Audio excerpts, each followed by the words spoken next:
What's going on, Falcon fan? This is your boy Ricondo. Come back at you with another video.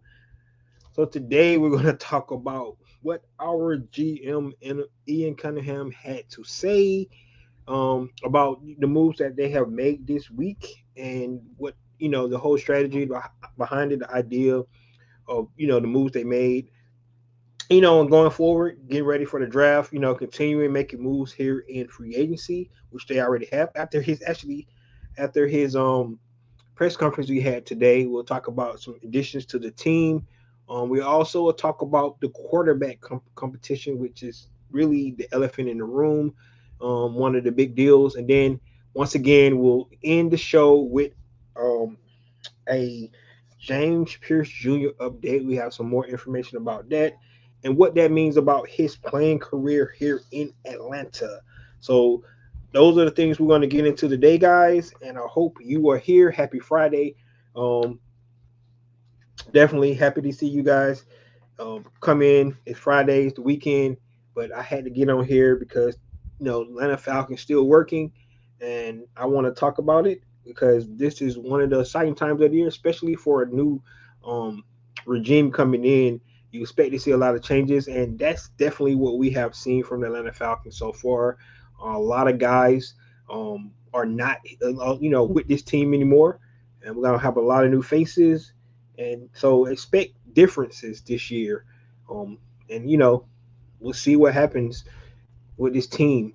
I came on here the other day and I said, with the moves, look like the Atlanta Falcons looking towards the future, but maybe I kind of spoke too fast, and we'll see what happens with this team and see can they move forward. But guys, with that being said, if you have not already, go ahead and please subscribe to the channel. Please hit that notification bell so you know I drop another video. Please hit the like buttons. I know you guys are here to talk about. Then please share my video throughout the YouTube universe so more people can come hear me talk about.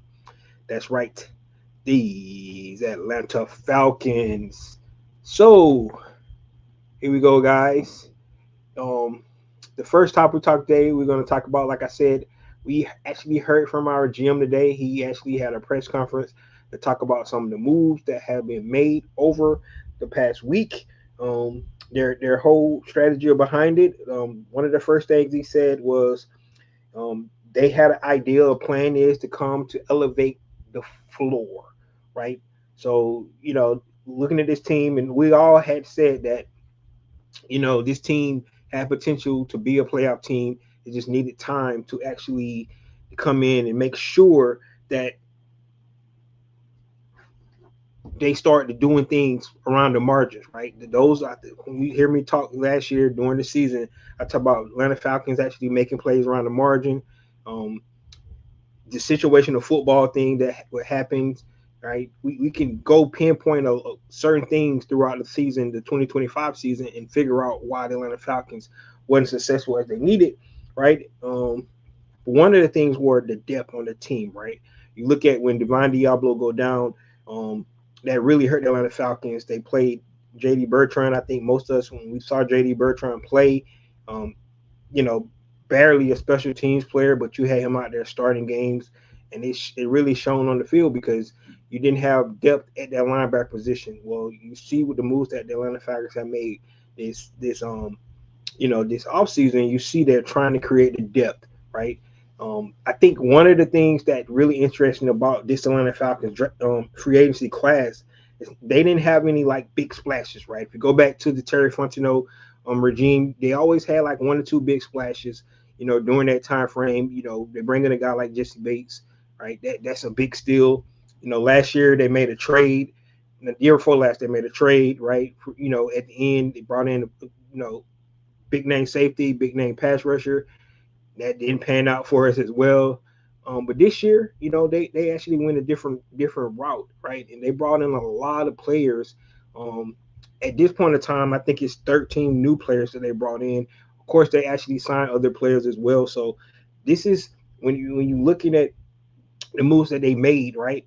It's like adding to that nucleus that the Atlanta Falcons already had, right? The nucleus I'm talking about, on the defensive side of the ball, you're talking about Jesse Bates, um, Xavier Watts, Billy Bowman. You talking about AJ Terrell. You talking about Brandon Dorless, Ruko Roro. You talking about Zach Harrison, right?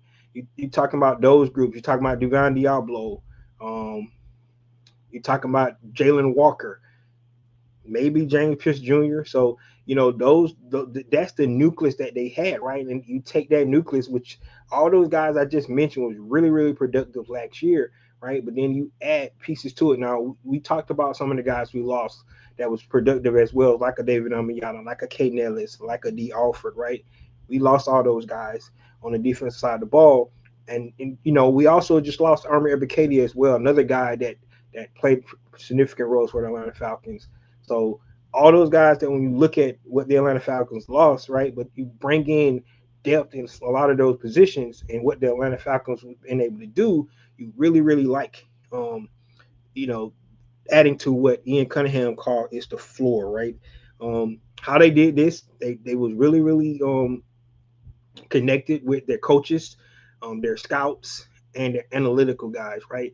You use analytics and based off analytics, because believe it or not, analytics is starting to come into play when these teams start to evaluate players, right? But it's more of a, you know, see if it matched the ideal of what you're thinking about when you think about a player, right? But Ian Cunningham said these guys is something, especially on the defensive side of the ball, is what Jeff Albrecht was really looking at and what he wanted to say that he could utilize these players, right?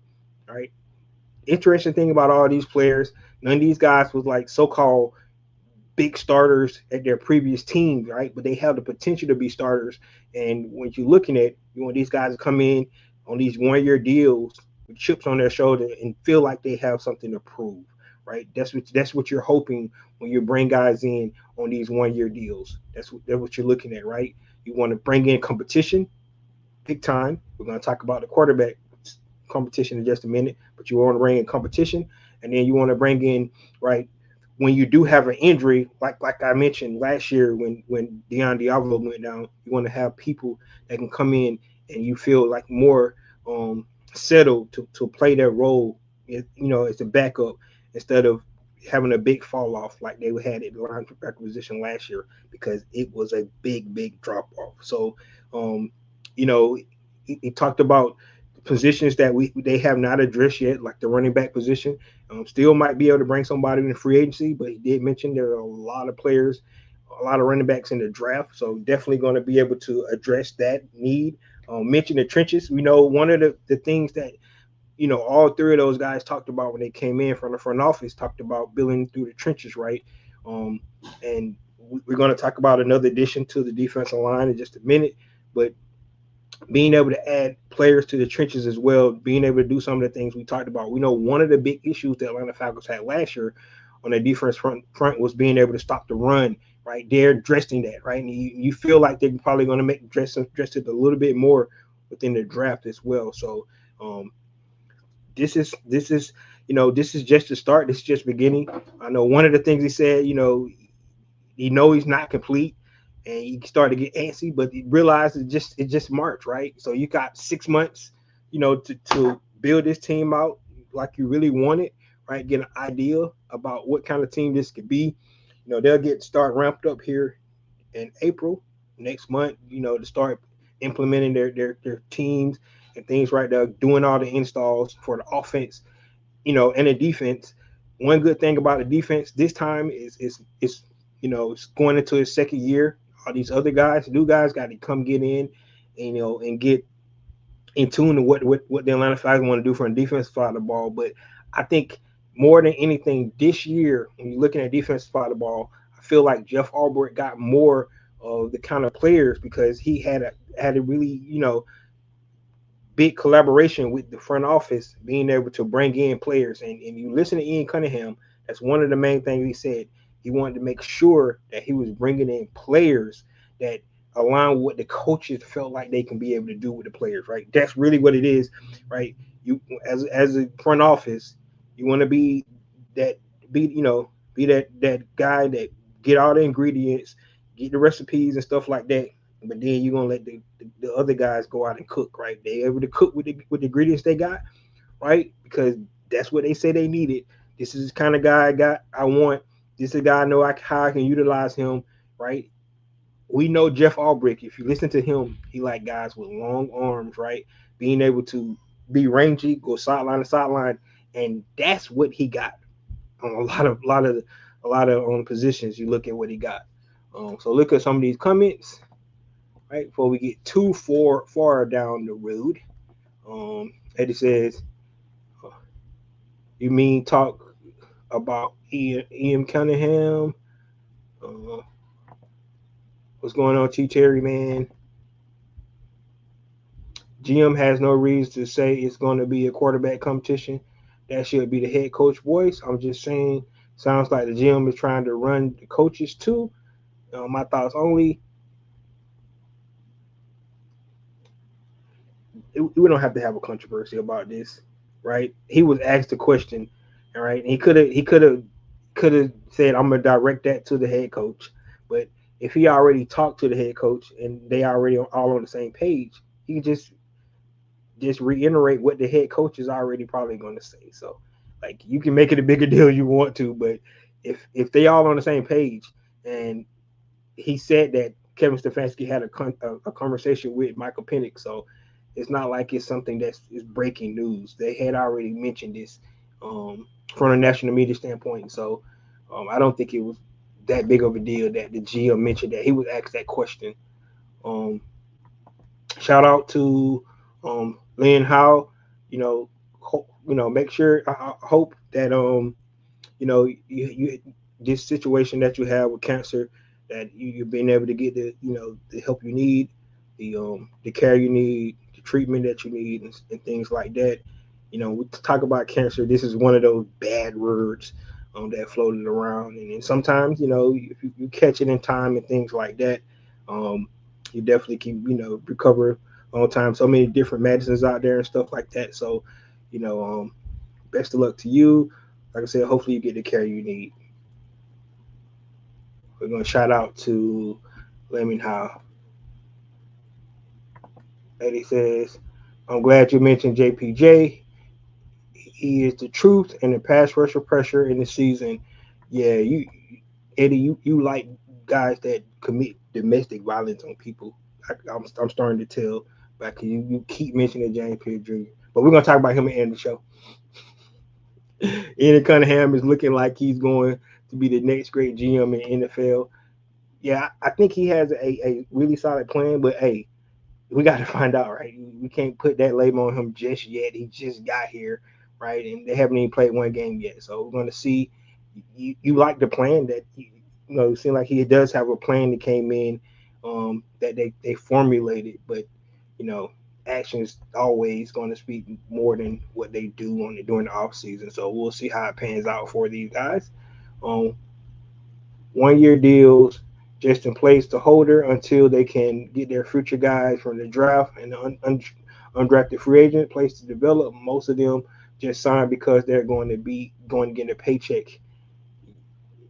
Dude, when you get an opportunity to play in the NFL, you can say they just get a paycheck, but you get an opportunity and you show out during your opportunity, you make the teams. That's why when guys get drafted in the seventh round and undrafted guys get opportunity, you look at a guy like D. Alford that was here for 4 seasons for Atlanta Falcons, undrafted guy, gets opportunity. So it don't matter where you get picked, how many years you sign. Once you get opportunity to get on the field, you compete and you beat out these other guys. You're gonna get your chance to play. That's why sports is why people love sports so more, because especially it's all about they're gonna play the best guys, right? You're trying to win, right? Sometimes money comes into place and things like that, but a lot of times um, you think about it, the best player most usually win out, right? Go back to, and I love to use examples, right? You go back to when the Seattle Seahawks signed Matt Flynn, right? He was going to be their starter, but they drafted Russell Wilson, and what happened? Russell Wilson beat him out in camp, and we haven't heard from Matt Flynn since, right? You look at the GOAT, Tom Brady, right? Gets hurt, Drew Bledsoe get hurt, and the rest is history, right? The best player usually gets their opportunity. Once you get an opportunity to get on the field, you make the best of your opportunity. That's how you go. So don't matter if you come in as a number one pick, a 7 round pick, an undrafted guy, your opportunity when you get on that field. And so it don't matter that you saying they come in just for a paycheck. They come out and play hard and uplift, do the best in the opportunity. They could stick with this team for a long time. And that's what you got to look at. And that's what you got to believe as a player, right? A lot of players we heard, that's their mindset when they're coming in. They're coming in to prove that they can be more than what they was at their last stop. Trust me, I know what was discussed.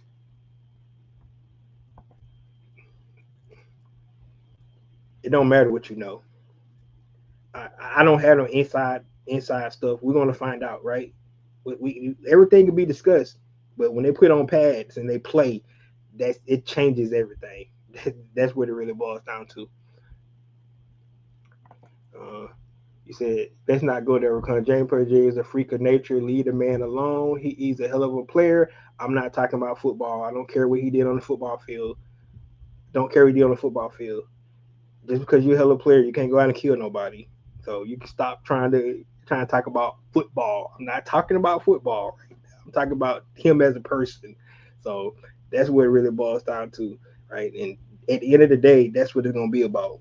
He played great this year, but that don't take away from him doing stupid shit off the field. And that's what it's all about, right? You can't just go out and do some dumb shit and be like, well, I got 10.5 sacks, so it don't matter. And that's where you have to look at it. So that's what I mean, right? Um, those guys going to play, but you're twisting what I'm saying. Nah, no, no, no, no. You said they come in and just get a paycheck. That's what you said. That's what you said. You said they come in just to get a paycheck. So, and that's what I mean. That's all I'm saying. All right. All right, let's go to some of the players that we didn't talk about that they have added since the last time I was on, right? And it's only a couple of about 3 players that they have added here, right? They added uh, um, 2 players on the defensive side of the ball. Um, Today they announced that they signed defensive lineman Deshaun Hand to a $3 million contract, right? This guy is plays perfect. If you go back and look at his tape, he plays perfect what Nate Ali wants to do. Somebody that's gonna one gap, one gap read and goes up the field to make disruption in the backfield. That's what you want. That's the textile defense. That's what Nate Ali teaches. That's what this guy is really, really good at, right? A good run stopper, somebody that can actually, do some really, really competitive things. So that's what I'm saying uh, uh, about Deshaun Hand, right? We talked about the trenches, right? You're adding Deshaun Hand to guys with other guys, rural. They actually brought back Lakel London as well, guy who had 4.5 sacks with Atlanta Falcons last year. A guy that was, guess what, was on the practice squad. That was an undrafted guy that has really made really, really, really big strides in his tenure with the Atlanta Falcons. Been here a couple of years and now actually signed a contract with the team that was really, really you know tremendous for the Atlanta Falcons last year. So 4.5 sacks coming in. You really like what he's saying with Lakel London. So the other guy that they brought in was Samson Ibukun, right? This guy in 2023 had 9.5 sacks. Actually tore his Achilles in 2024. Came back last year, only had 2 sacks, but 1 year removed, another year removed from that Achilles tear. This guy, this is a really, really big deal where you can have a really boom here, right? Low cost, high reward type signing.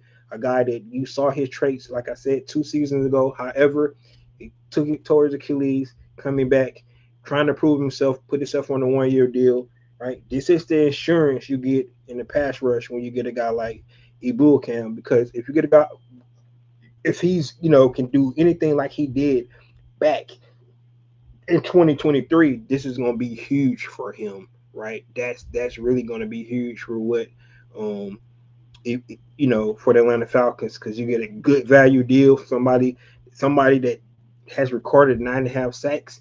You know, took an injury, had to come back off injury, and now it's time to him see can he get back to his form where he was before. Another guy that I love playing on the edge because he's able to set the edge a lot, but he has the speed as well to be able to run sideline to sideline. So this is a really nice signing. Like I said, low risk, high reward type signing. Atlanta Falcons really don't have nothing to lose. And you look at a lot of these signings that they had, if they can give you anything, more than what we've seen last year, that's what he's saying, raising the floor, right? Because a lot of these guys are not to be expected to be starters and things like that.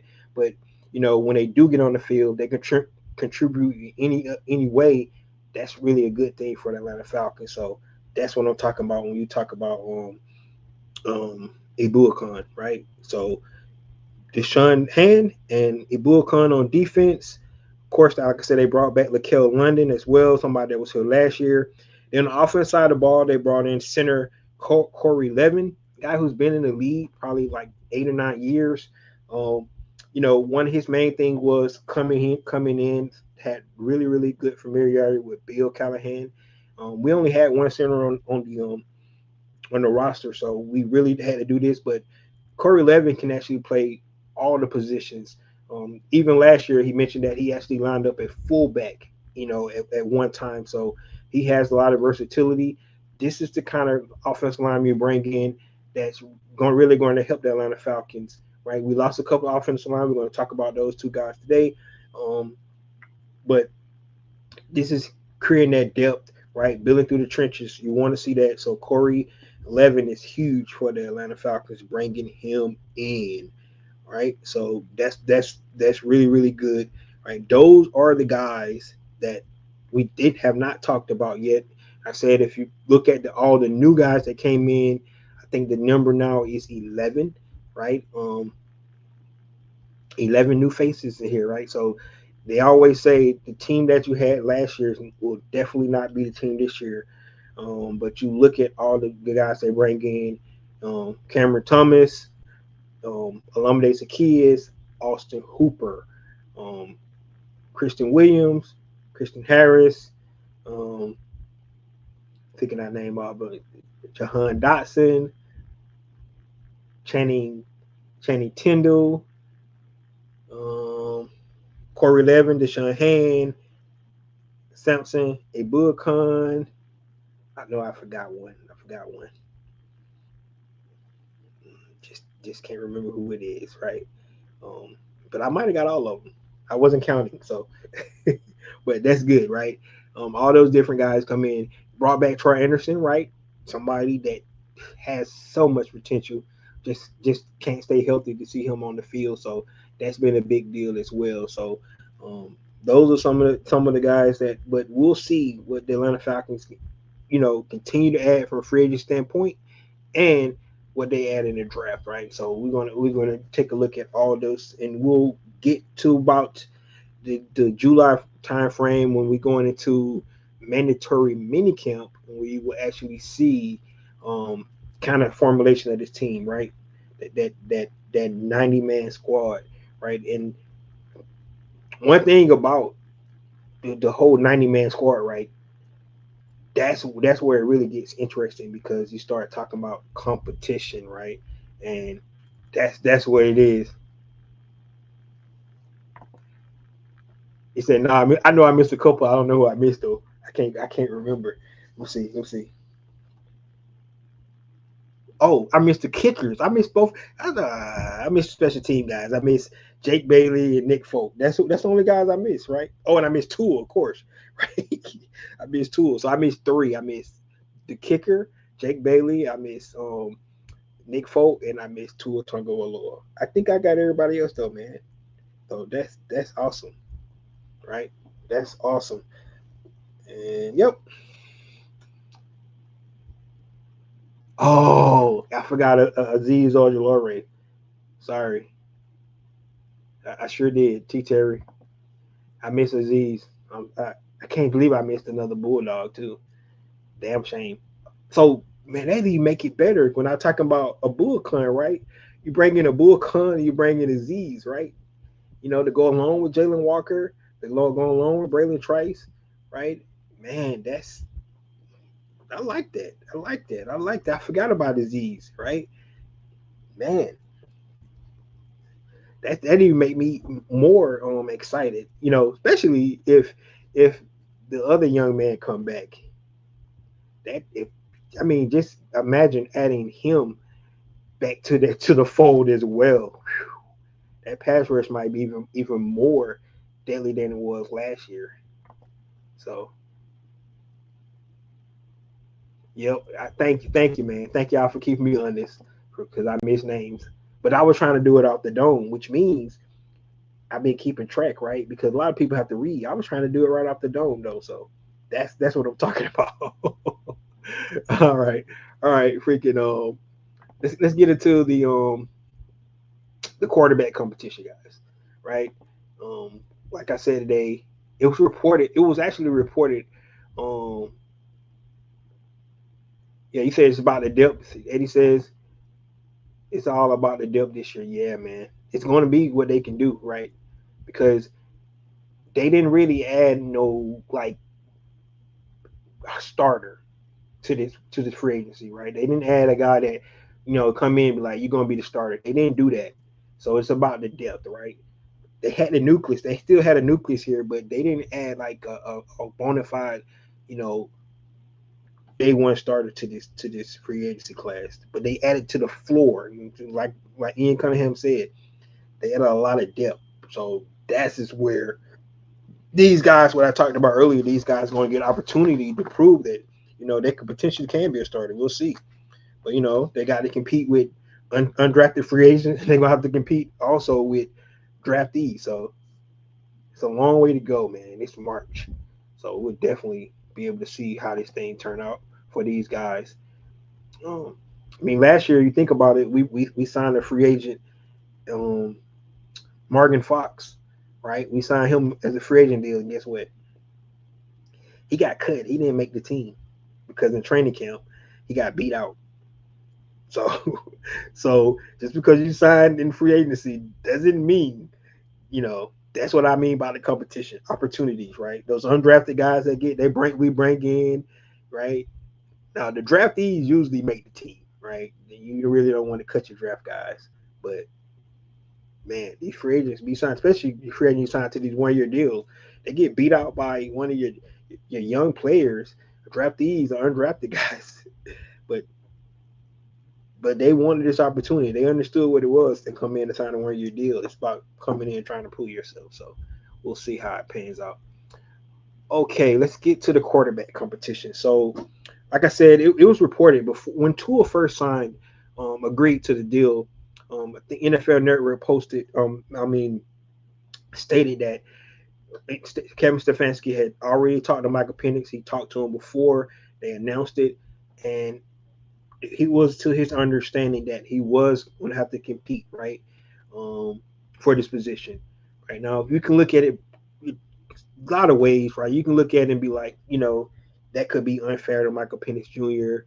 Um, you know, the biggest things you have to ask when you think about things like that is the fact that this new regime did not draft him, right? So they don't have no, alliance to him and saying that, yeah, he the guy we believe in 100%, and he's going to be our guy, right?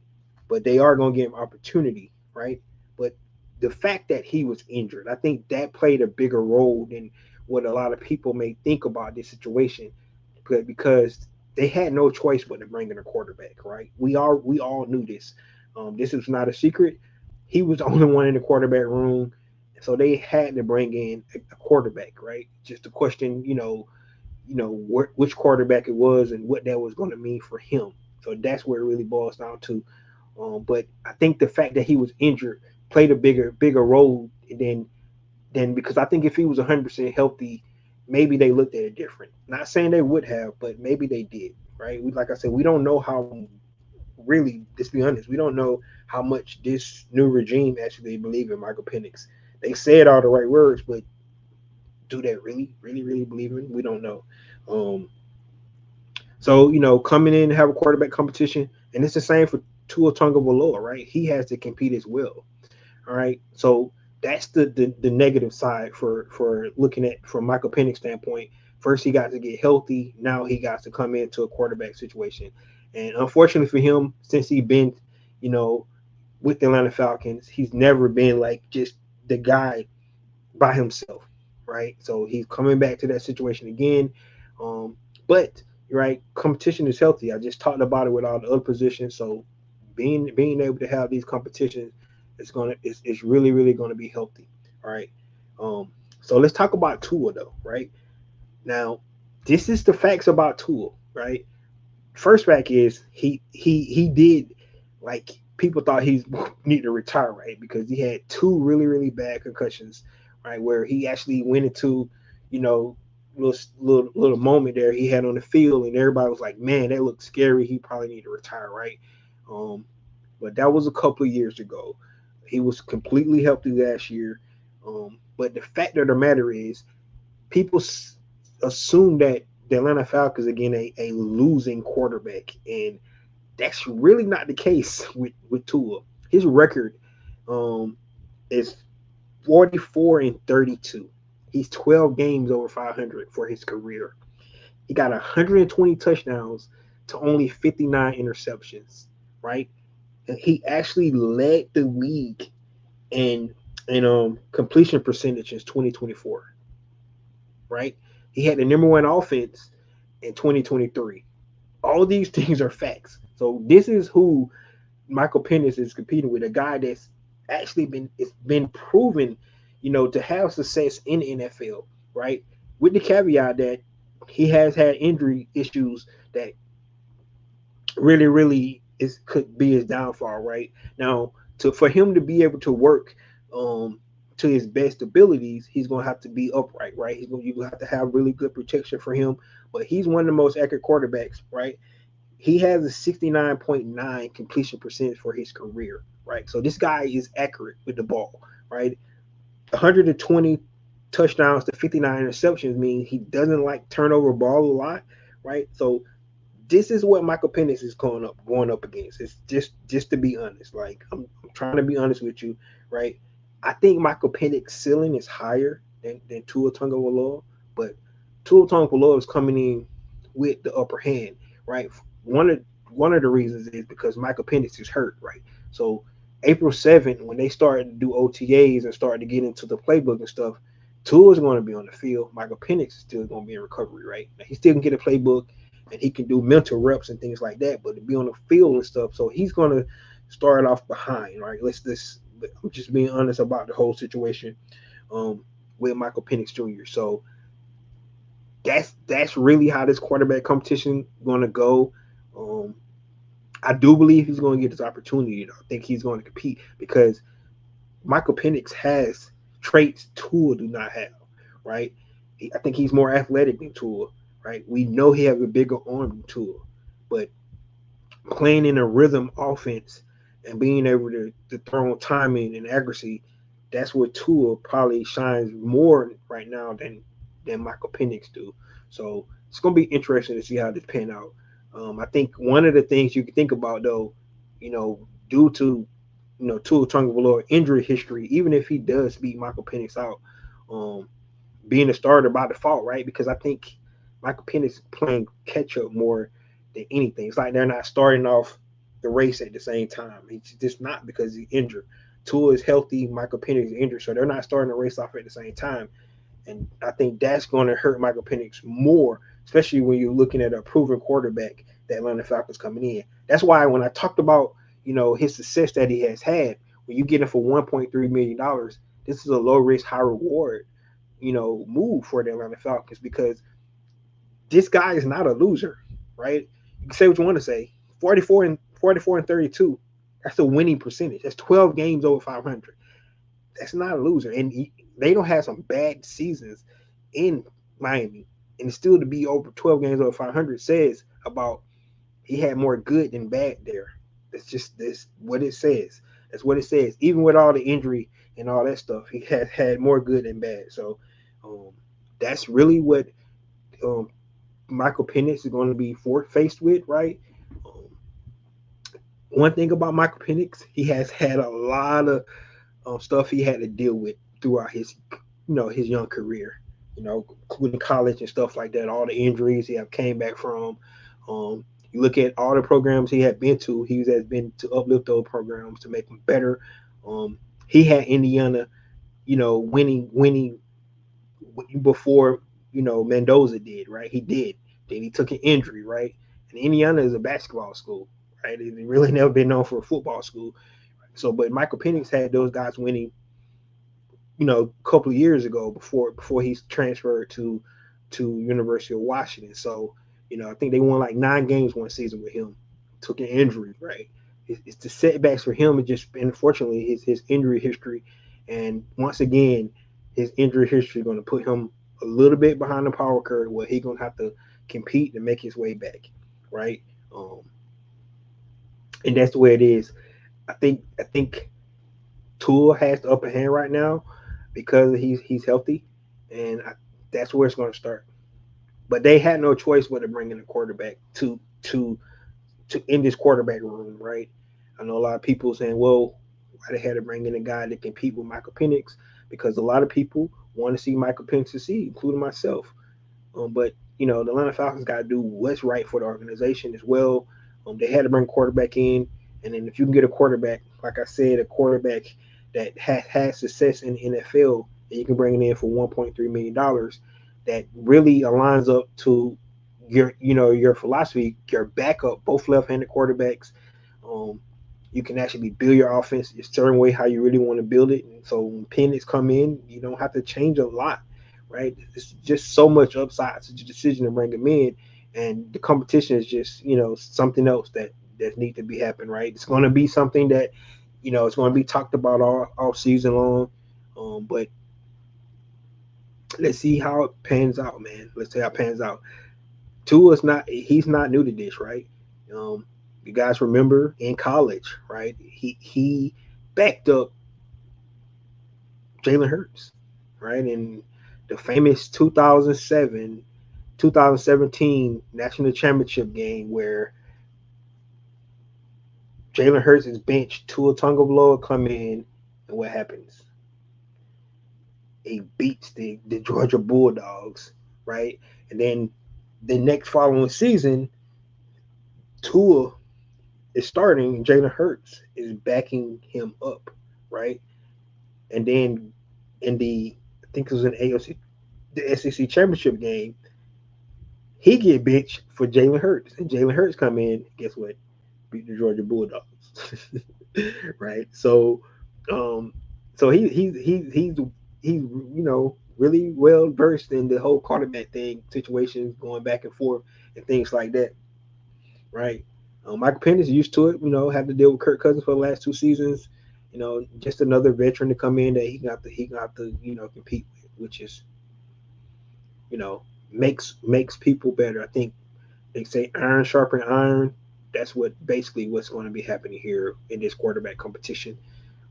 So I always, if you guys know me, if you've been watching my channel for the years that I've been talking about these Atlanta Falcons, is that I'm always a guy with a glass half full instead of half. I don't look at it negative, right? I don't look at stuff negatively. I look at stuff from a positive light.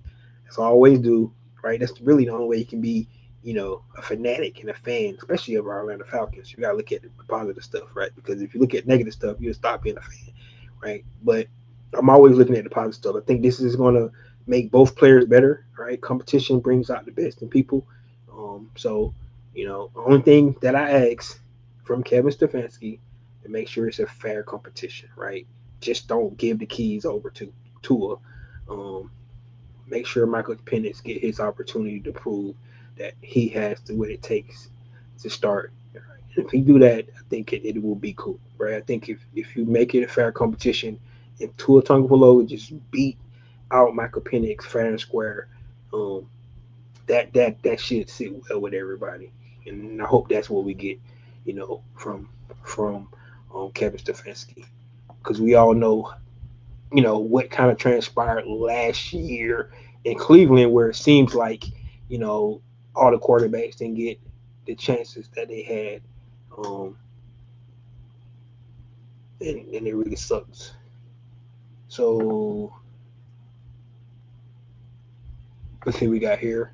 Um, Seriously, it's all about the depth this year. Yeah, we talked about that already. We got a comment here. It says, "Love and respect your colors, OG." Yeah, man. I had to bring out the red today, right? All right, this my Big Daddy Kane hat. If you guys know who Big Daddy Kane was back in the '80s, right? Guess I'm telling my age, but Cool Mo D, Big Daddy Kane. You know, whole. If you guys remember Big Daddy Kane, it Big Daddy Kane? Yeah, Big Daddy Kane had a beef with LL Cool J back in the days. LL Cool J wore the Kangos. Probably gotta get me a Kango too. All right, so we can rock the Kangos like LL used to do. But you had Cool Mo D, Big Daddy Kane, LL Cool J, all those guys back in the days. Had they thing going on in the late '80s. So um, um, Tua was looking like he was very happy when he signed with the Falcons. He sure did. He's pumped, man. They probably know because I got an inside track to the starting job here. The other guy hurt, right? That's probably what he's thinking in his head. Says Tua highlights look very good. I thought his arm wasn't good, but I was wrong. He can throw the rock. He is accurate. He does not have the strongest arm in the world, but he is accurate as hell. That was one of his traits coming out of college, right? He's one of the most accurate quarterbacks. And you look at the percentage, like I said, 69% completion percentage is really, really good for a quarterback. And he led the completion percentage in 2024. So, like I said, it's a trait that he does have that's already out there. The Falcons are afraid of Michael Penix Jr. injury history, and they wasn't going to put all their cards on one player. They had to bring somebody in, and anyway. But you're right. But you know, Tua has an injury history as well, so that's why they nickname for my nickname for the quarterback room is infirmary. So because both of those guys got injury history. Tua was a better weapon in Atlanta offensively. Case closed. The dude is going to handle his business, barring major injury. Yeah, yeah. I'm not arguing with you on that because you're probably right. Oh, you say LOL. The hat is too small for your big head. Well, I got a lot of hair on my head. I want to show you guys because I'm growing the fro. I'm growing the fro out, so you guys will see the fro when it finishes. Then once I grow the fro, I won't be able to wear hats, man, because my hair be too big. Right? I'm going back to the '70s with the fro, man. I'm going back to the. I don't know if you guys remember a movie came out in 1973. Now I wasn't born then, I ain't that old, but called the Mac, right? When all those guys had you had Pretty Mr. Pretty Tony, you know what I'm saying? Those guys there, and they had the fros. I'm going back to the fro. So eventually, you guys see me. Probably can't rock a hat because my fro will be too big. If I had a fro going back old school, right? So that's what you guys going to see. All right. But guys, that's what I pretty much had to say about the quarterback competition. Um, it's going to really, really be interesting to see um, what the Atlanta Falcons how they're going to play this thing out. And guess what? They're going to bring in another quarterback. Question is it going to be a younger quarterback coming from the draft, right? That they could develop, right? Because there's some quarterbacks that's going to fall to to to to the later rounds that might have a lot of upside, right? You listen to one of the things Eddie was talking about is a lot of quarterbacks that might have potential to have a long career in this league, you know, that just didn't get really had a down season last year. That's going to make they draft stock drop, and a little bit development. Some of these guys they might come in and be some shit. So are they going to bring in another veteran guy, that's been in the league, or are they going to wait till they draft a guy from the draft and bring in a third quarterback? I really believe they probably have to bring in a veteran guy, right? They might bring back Easton Stick, right? Um, bring him back to be another camp arm, you know, but they won't wear Tua out because, like I said, Michael Penix won't be able to start off right away. All right, okay. All right, before we get into my last one, talk about James Pierce Jr., you know, the news on him. We're going to talk about some guys that left. Armor Ebiketie is just signed a deal with the Philadelphia Eagles, right? Congratulations to him. Armor Ebiketie just never really lived up to that second round pick that was, that was given to him, right? Never really had more than 5 sacks throughout his time. So, not saying that he's a bust, but he just never really, panned out the way the Atlanta Falcons wanted him to. That's why, he probably didn't get back re-signed with the team. One thing to say about Armor Katie, which is unfair to him, um, he had a different defensive coordinator all 4 years he was here, right? So he never got opportunity to be able to be in a second year in a defense, right? Um, First year he had Dean Pease. Next year he had um, uh, Ryan Nielsen, right? Ryan Nelson. Then he had Jimmy Lake, right? Then he had Jeff Ulbrich. All 4 years he was here, he had a different defensive coordinator. So he never really had opportunity to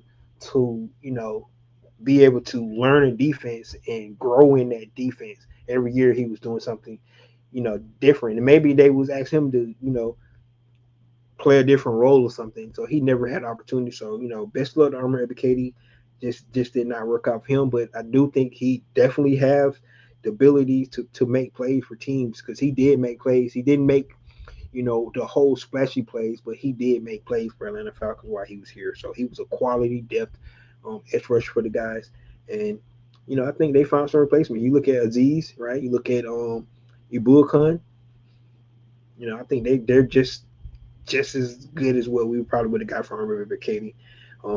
Elijah Wilkinson, he it's interesting. He went out with a little noise, right? Guy who started right tackle for the Atlanta Falcons all last season, probably had more penalties than anybody on the whole team. Um, but he went out. A fan said they glad you're gone, and then he came back with good luck with that clown show, and everybody like, you got some nerve, right? You the one probably like I said, he had the most penalties on the team, but then you go to the Cardinals, they had a worse record than the Atlanta Falcons. So like, calm down, dude. Right? Wish you the best of luck in Arizona. You're a career backup, player. Even though you right, what you said, well, you bailed the Atlanta Falcons out last year, right? We still didn't make playoffs, so and some of it could have been because some of your penalties that you got. I'm just hating a little bit, but wish Elijah Wilkins the best of luck, right? And then Javon Gwynn, right? Been to the Atlanta Falcons for a while. He was an undrafted free agent for us. Stayed with the practice squad all these years, but he's actually going back to his old offensive line coach and Dwayne Letford up in Baltimore. So best of luck to him as well.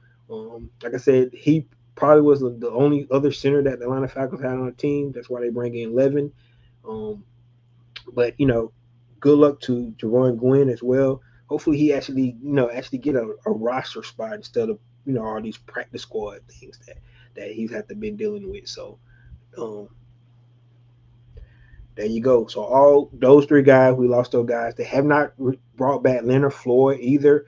So we probably losing him as well. So we'll see. Maybe they sign him, right? Back as we don't know, but he's the other only other guy that I think about that the Atlanta Falcons, that played big role for Atlanta Falcons last year. Actually started. He was a starter for the Atlanta Falcons, Leonard Floyd, and probably won't be back. So those three guys are gone, along with the other four guys that we lost. Right. Best of luck to all those guys, except K Nellis. Right. We don't want K. Well, you know what? Let me take it back. K Nellis did good. I hope K Nellis played well, except when he played Atlanta Falcons. So I'm gonna leave it at that. How about that?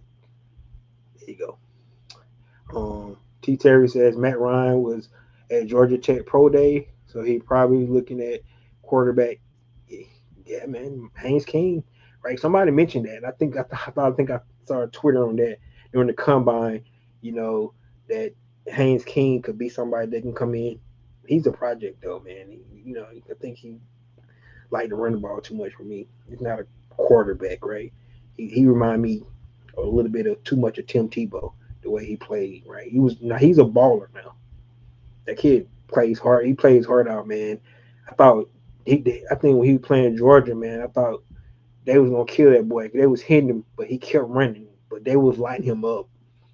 So that kid's tough as hell, and but he would be a project. And yeah, that could be somebody they bring in, somebody that's not they're not worried about trying to compete with Tua and Penix. Somebody definitely knows is going to sit back and learn how to be a professional quarterback in the NFL. Um, it's safe for me to say now, Ebiketie was offered a contract to stay, but he refused to take a lowball offer that felt like he was giving his all for the last few years. I agree with that 100%. Right, if you look at all the contracts that the Atlanta Falcons was offering, let me fix my light, guys.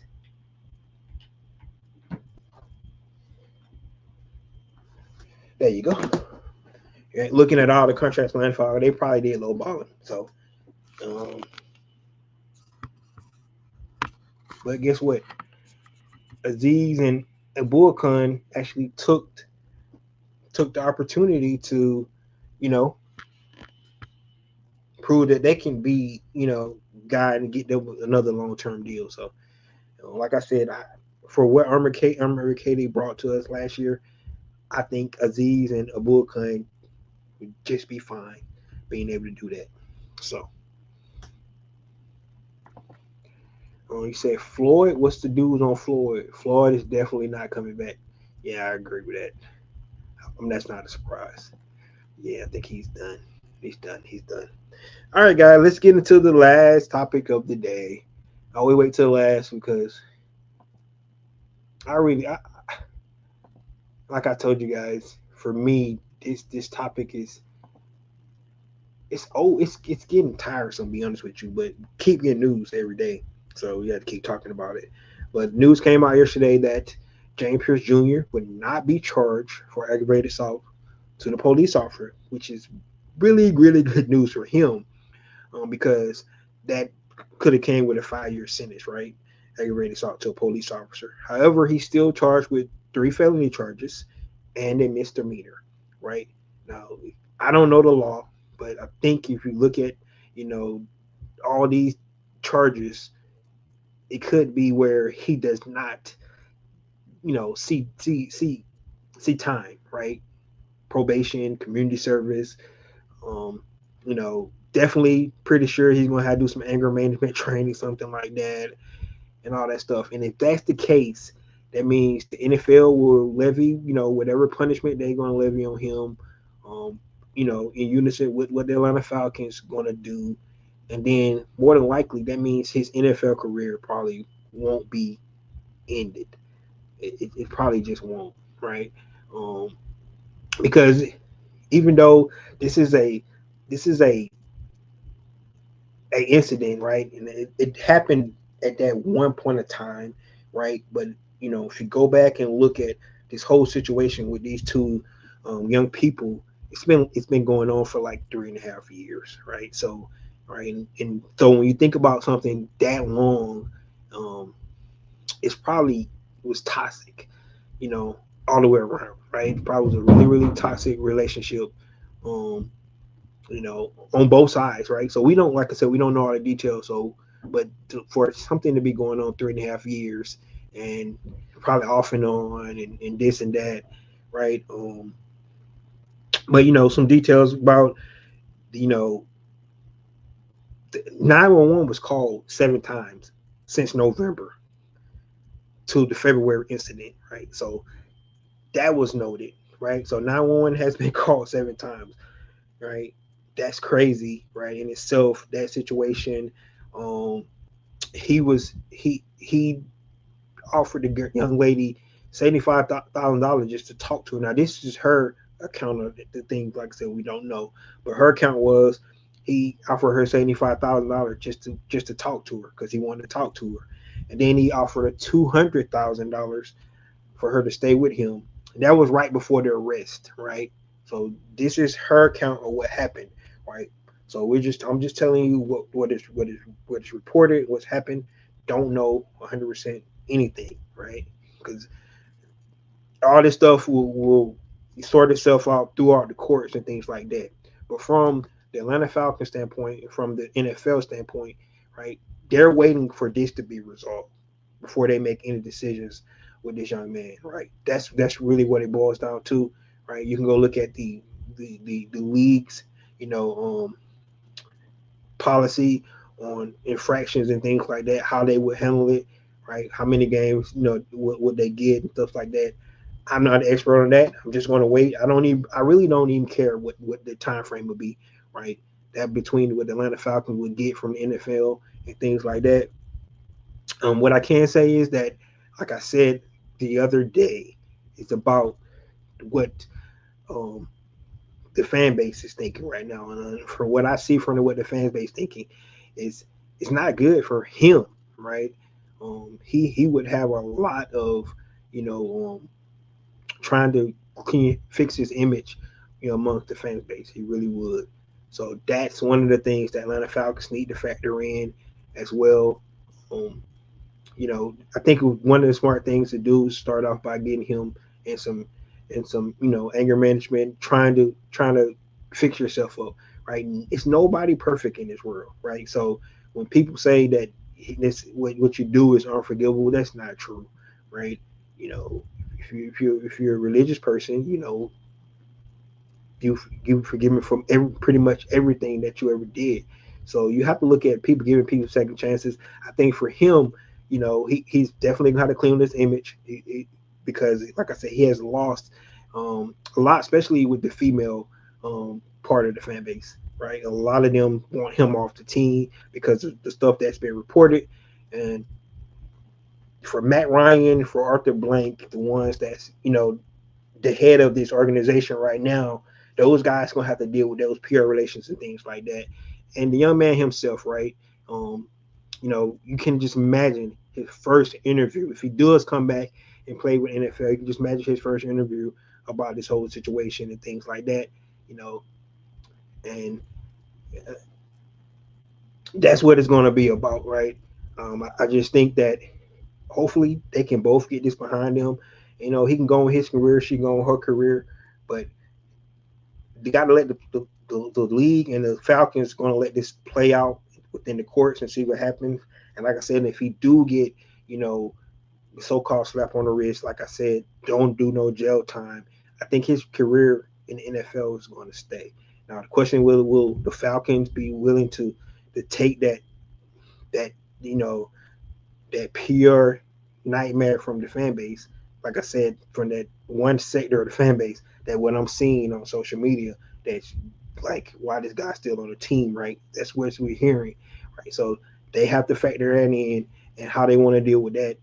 Pretty sure they're already working on those things and stuff like that, right? But that's just the facts, right? That's where it's going to boil down to. They're waiting until this get resolved from a legal standpoint. You heard Ian Cunningham talk about he read all the reports just like everybody else. It don't sound good for Michael Penix Jr. from what they have been reading. However, they want to let it play out in the courts, right? Like I said, he got a break yesterday when they reported that he won't be charged for aggravated assault from the cop, which was the biggest charge that was there. So now you have to see how everything else plays out for this young man. And like I said, man, everybody deserves a second chance in life, right? Nobody's perfect, and if if he did half of this stuff, he definitely needs some help though, right? He needs some help, man, because like I said, crashing out, I mean, even trying to pay this young lady to talk to you is kind of stalkish a little bit, right? Damn, man, let it go, bro.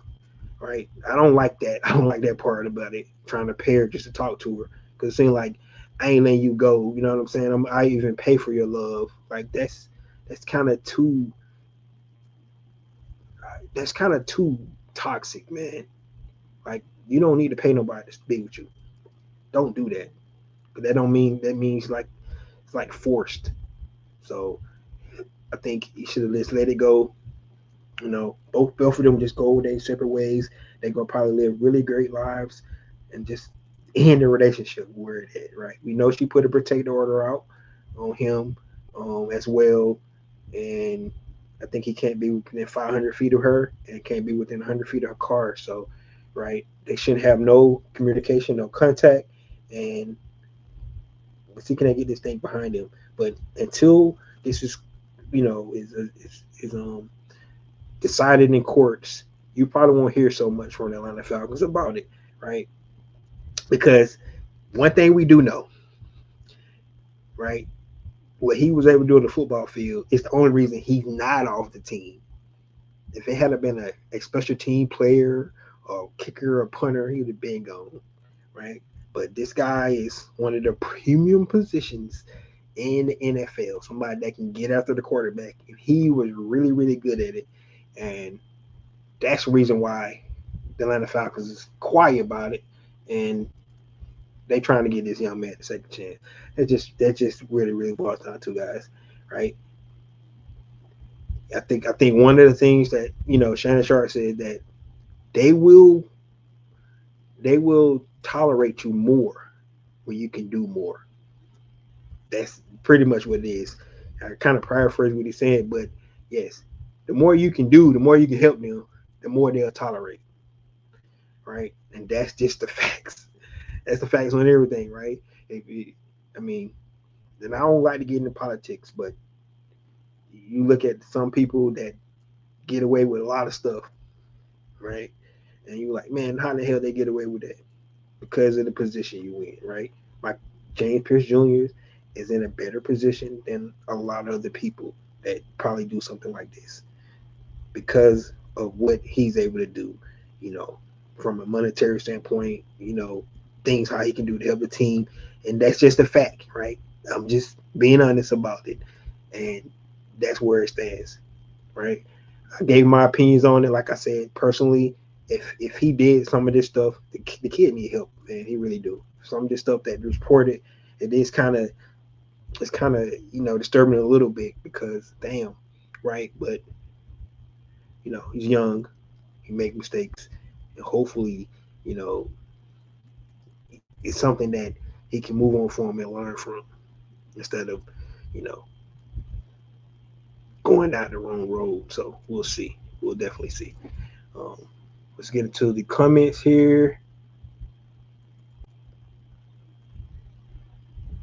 He says, "Hey man, my guy James Pierce Jr. This is a slap on the wrist. Those cop charges are presumed that they're either getting downgraded or possibly dropped altogether. Yeah, that's like I said. I'm not 100% sure what they're gonna do, with those charges, but I don't think they're gonna be that serious. To be honest with you, James Pierce Jr. is just a young man who was in love with a. He said with a ghetto hoe. You can say that all you want. They talked for 3 years. He didn't look at her that way. That sounded like it was the love of his life, and she didn't want her no more. He couldn't take it. Right? He was able to think about it. He was gonna pay her $275,000 just to stay with her. So it was his love, man. But he didn't get charged for none of the crap that she stated. Here says that the public media trying not to use my criminal justice. That is where he goes. Won't you be his lawyer then to get him off? um, that's from his lawyer and previous comments. Okay. Like I said, I'm gonna let it play out. I don't really care about legal stuff, man. To be honest with you, I just want to know the outcome, and then what the NFL and the Falcons gonna do, and then we can go from there, right? Because I don't want to get into the back and forth what they said and what happened, whatever. Because the system is gonna take it, do what it does, and then from there, you just have to deal with the decision, what it was, either way, and then what the NFL is going to do, what the Atlanta Falcons is going to do, and will he be part of his 2026 Atlanta Falcon roster? That's all we're thinking about. He says basically Miss Jackson was acting like a high school price woman of the night. Okay, okay. Like I said, I don't know what she acts like. I don't know nothing about none of that stuff, right? But even if she was acting like that, doesn't matter him to crashing out the way he did, man. Right? But think about it. Just end it, bro. Let it go. Just let it go. We won't even have this conversation. Think about this. 2 days before this happened, right? On national TV and NFL owners, this young man moms get up and talk about how good of a man he is. And she's so proud of him and all this stuff. And then 2 days later, he's offering a girl $200,000 to stay with him and hit in her car. Like, what in the world was he thinking, man? I'm just saying. I know he's in love. I get it. I'm not. I get it, man. But damn, like you embarrass your mom, man, because not everybody know who you are. Because national, like if people wasn't even following the Falcons, let's put it like this: if the normal casual people that just worry about their team and stuff like this, but national TV and NFL owners, his mom get up and talk about him and how proud she is of him and all this stuff. And then 2 days later, he in the news for this. Like that is just damn, man. Like I say, young people do stupid stuff, and that was just dumb, right? I don't care about the situation. That was dumb. That was really dumb, man. And now we're in this situation. So however it pans out, whatever happens, we'll just wait and see. But that was dumb. It really was dumb. Um, the team and brass behind him 100%. And that's the case. So that means we just wait on what the NFL does then, because it seems like the team behind him. We'll see what the NFL does, because he's going to get punished. We do know that. I'm glad to see you supporters are on Giant Perry Jr.'s side after he only got charged with stalking misdemeanor.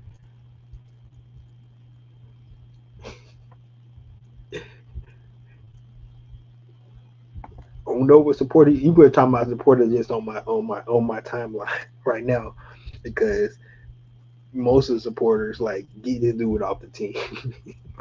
I'm just being honest with you. Most of the reporters is about get this dude off my team because of what they're reading, right? Like I said, when all the facts come out, that's different. I can tell you this much, right? Nowadays, you're guilty until proven innocent. That's the way. That's just the way it is. Ever since the whole Me Too movement and all that kind of stuff, man, because it's just so much more, news that comes out before you can see all this stuff. You can get all the details and stuff like this, but based off the details that most people reading, it looks like this guy was a danger to her. That's what it looks like, right? Um, and you can believe it or not believe, but that's what it looks like. So, um, from what I read, most people don't want James Pierce Jr. on the Atlanta Falcons no more. They don't give a fuck about those 10.5 sacks. That's what I most what I say. They don't care about them 10.5 sacks. And they don't. I'm just being honest with you. But it don't matter because if he is cleared through the legal process, the Atlanta Falcons gonna feel justified to keep those 10.5 sacks on their squad. That's what is gonna happen. So, and that's what it really boils down to. You fool, yo. Um, Ricondo, a lot of young couples like that drama stuff. Oh hell yeah, man. Yeah, this ain't this. Trust me, this not the first toxic shit going. I mean, you go back a couple of years ago. Ray Rice, the whole Ray Rice incident. Him and his wife used to fight all the time. He just got caught on camera giving her one hit Aquila, right? And it looked really bad, right? But it was it was normal for them to be fighting, going back and forth. But she probably hit him a couple of times too, right? In other fights, that one we got on camera where, I mean, he knocked her out, right? I know you guys remember that, and then he drug her out the elevator, right? But that was caught on camera. But they was toxic, right? They used to fight all the time.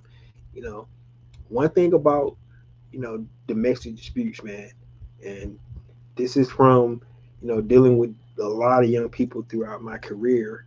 Um, Alcohol and moments can ruin you, right? Especially if alcohol related. That's not good. And then crash out moments, right? That's the new term, crash out. But the young man had a crash out moment, right? He really did, man. Damn, dude, like it was over, and he just didn't want to accept it was over, right? When she started driving to the police station, she should let it go, but he didn't want to let it go. He just didn't want to let it go. Oh, he said that chick wanted more money. He had been spoiling her big time. Said if he wanted more money, why she didn't take 200 grand to stay with him? She could have used that 200 grand. See, your logic not lining up. He offered 75,000, he offered 200. She didn't want it, so she was going to the police station. So obviously she didn't want any more money. She wanted to end it. The money was good for a while lasted, but she was like, I'm tired of this shit. I'm ready to end it. That picture, we be at Miss Jackson in a couple of years, probably married. Not until she get that potato order lifted. That would be crazy though. Yeah, you ain't lying. If they get back together, that would be freaking insane. Like all that shit for nothing. Uh, he says he did get charged with for all that. Said okay, that ain't what was reported. I can go back and I can pull up an article right now and say he was charged with 3 felonies and a misdemeanor. That's what were just reported today. So unless you got another report that you can dispel what that said, because that was reported today. That he was got reported with 3 felonies and a misdemeanor. But you saying he did not get charged? He did not get charged. We do know he did not get charged with a police incident, but it said he still was charged with 3 felonies and a misdemeanor. And he said that was before all that. Yeah, that was actually the $200,000 was, they said, hours before the whole incident happened, hours before he got arrested. So he tried to pay $200,000 that day of the incident. That's what was reported. So, like I said, this is, I ain't making none of this up because I don't know what the hell going on, but I'm just reading what I read. Right, the reported was hours before the arrest, he offered her 200K to stay with her. So, and she was like, I don't want no more money. I don't want no more money, man. I'm good. You know what I'm saying? He only got charged for stalking her. The 3 felony charges were the cop issues. I'm just telling you what I read. It says one charge got dropped. He got charged with 3 felonies, and one was aggravated assault with a deadly weapon, which is his car. That did not get dropped. The stalking did not get dropped, and it was a third one. I don't know what the other third one was, but hitting her with his car was an assault with a deadly weapon. That did not get dropped. That did not get dropped. That's what I'm reading, right? If it did get dropped, that had nothing to do with the cops. That had something to do with him hitting her car. That had nothing to do with the cops. That had something with him hitting her car. That's what we reported. So that's what I'm saying. So I don't know, right? At the end of the day, I really don't care. To be honest with you, right? I just want to know what the outcome be, and then we could move on with this because we Atlanta Falcons do not need dark clouds over our head. I mean, think about it. We signed Kirk Cousins 2 years ago, and then he blabber. we talked to him before, the whole new league year. Then they take a draft pick from us, right? Like we we got charged with pumping noise into the stadium. Um, right? We always got some shit going on. We had to get rid of our coach this year that we just had hired because he had a rape charge. Right? We tired of all this dark cloud stuff over us, man. We want to see some good news. So hopefully this is be over with soon. We don't have to worry about this no more, and we can talk about something else, right? And whatever his punishment be with the league, take your time, do your anger management class, whatever you got to do, you know, heal your heart because obviously you had a broken heart because you crashed out the way you did, and go ahead and come back and pick up where you left off, brother. That's what we hope happens, right? Um, Big Jackson had moved on with it looked like she was Jack Harlow, right? We'll see, right? Nobody care about her love life though. Nobody cares about that. Well, there you have it, guys. I thought the end off this week. I thought the Atlanta Falcons actually did improve. Right, it doesn't seem that way because they didn't go out and get the splashy, splashy signings. Like you go look at, one of our teams in our division, like the Carolina Panthers. They made two splashy, signings, right?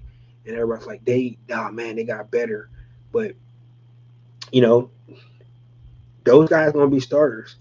But they only added two guys. The Atlanta Falcons added 13 guys, right? So just along with the depth they added, right? They added more bodies to. They went for quantity instead of all that quality, right? The quality of the two guys that the Panthers got, which is going to be really good, right? I'm kind of scared of that team, right? Ain't gonna lie to you, right? Especially they don't beat us the last three times they played us, right? Definitely got better, but the Atlanta Falcons decided to go for quantity instead of quality, right? They created depth, right? And they're not done, right? They based off the moves they made, they can actually add even more bodies to this roster, to include the draft class and the undrafted free agents, right? So the Atlanta Falcons got a lot of more, you know, um, means to add to this roster to make this team better, to go along with the young nucleus that the Atlanta Falcons already have, right? Um, I think the quarterback competition is going to be really, really good for this team, right? It's going to bring out the best in both of those guys. I think that's going to be huge for this team, right? And I also believe that you know Kevin Stefanski, being able to utilize his tight end packages that he's going to use with Kyle Pitts, Austin Hooper, um, Charlie Warner is still on this team as well, who was really, really big, as a blocking tight end for the Atlanta Falcons, right? I think that the ceiling for this team it should be higher, right, than it was last year, based off the moves that have been made, based off what we believe Kevin Stefanski, offensive scheme is going to bring to the table, right? So all these things that when I think about the Atlanta Falcons um, being a better team this year, um, I feel good about it, right? But with that being said, they're not even done yet, right? It's nowhere near a finished product of what this team is going to be, and that's what's you know so uplifting about this moment right now. We just got to see what else they do, right? Um, Atlanta Falcons could have brought in like four guys, with all the money they spent, and we probably would have felt, good about some of those moves as well because they would have been big name guys. But this strategy is different, and it's the way they're going about it. Um, but just like Ian Cunningham said, it raises the floor, right? Because you got to remember the Atlanta Falcons wasn't that far, right? So if it raises the floor just a little bit, right, that might put us over the hump to get into the postseason. And once you get in the postseason, you never know what's going to happen. So that's what I really like about this. Take this last comment right here.